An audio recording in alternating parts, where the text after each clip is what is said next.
पुत्रदा एकादशी व्रत कथा प्रारंभ। भद्रावती नामक नगरी में सुकेतुमान नाम का एक राजा राज्य करता था। उसके कोई पुत्र नहीं था।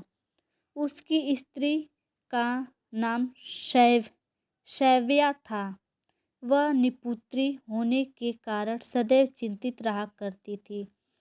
राजा के पितृ भी रो रो कर पिंड लिया करते थे और सोचा करते थे कि इसके बाद हमको कौन पिंड देगा। राजा को भाई बांधव, धन, हाथी, घोड़े, राज्य और मंत्री, इन सब में से किसी से भी संतोष नहीं होता था। वह सदैव यही विचार करता था कि मेरे मरने के बाद मुझको कौन पिंडदान करेगा। बिना पुत्र के पितरों और देवताओं का ऋण मैं कैसे चुका सकूंगा। जिस घर में पुत्र न हो उस घर में सदैव अंधेरा ही रहता है। इसीलिए पुत्र की उत्पत्ति के लिए प्रयत्न करना चाहिए। जिस मनुष्य ने पुत्र का मुख देखा है वह धन्य है।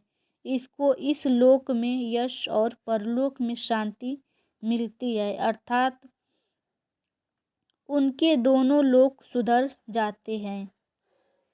पूर्व जन्म के कर्म से ही इस जन्म में पुत्र, धन आदि प्राप्त होता है। राजा इसी प्रकार रात दिन चिंता में लगा रहता था। एक समय तो राजा ने अपने शरीर को त्याग देने का निश्चय किया, परंतु आत्मघात को महान पाप समझकर उसने ऐसा नहीं किया। एक दिन राजा ऐसा ही विचार करता हुआ अपने घोड़े पर चढ़कर वन को चल दिया तथा पक्षियों और वृक्षों को देखने लगा। उसने देखा कि वन में मृग, व्याघ्र, सूअर, सिंह, बंदर, सर्प आदि सब भ्रमण कर रहे हैं। हाथी अपने बच्चों और हथनियों के बीच घूम रहा है। इस वन में कहीं तो गीदड़ अपने कर्कश स्वर में बोल रहे हैं, कहीं उल्लू ध्वनि कर रहे हैं। वन के दृश्यों को देखकर राजा सोच विचार में लग गया।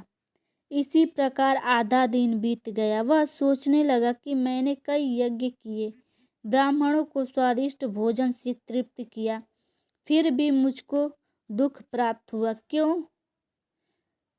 राजा प्यास के मारे अत्यंत दुखी हो गया और पानी की तलाश में इधर उधर फिरने लगा।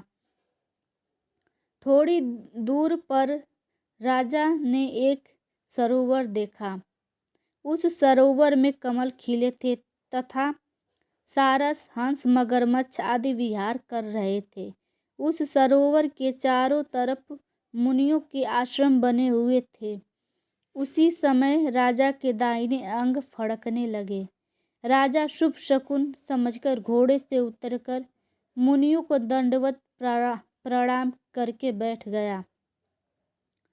राजा को देखकर मुनियों ने कहा, हे राजन, हम तुमसे अत्यंत प्रसन्न हैं।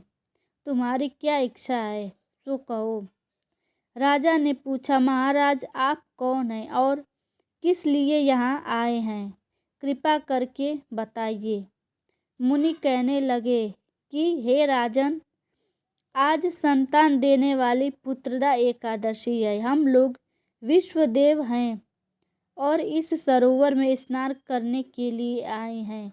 यह सुनकर राजा कहने लगा कि महाराज, मेरे भी कोई संतान नहीं है। यदि आप मुझ पर प्रसन्न हैं तो पुत्र का वरदान दीजिए। मुनि बोले, हे राजन, आज पुत्रदा एकादशी है। आप अवश्य ही इसका व्रत करें।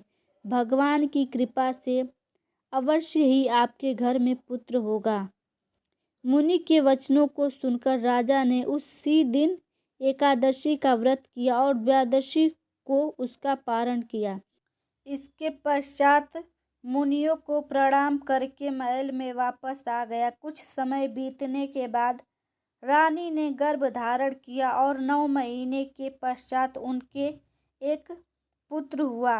वह राजकुमार अत्यंत शूरवीर, यशस्वी और प्रजापालक हुआ। श्री कृष्ण बोले, हे राजन, पुत्र की प्राप्ति के लिए पुत्रदा एकादशी का व्रत करना चाहिए। जो मनुष्य इस महात्म्य को पढ़ता या सुनता है उसे अंत में स्वर्ग की प्राप्ति होती है। पुत्रदा एकादशी व्रत कथा समाप्त।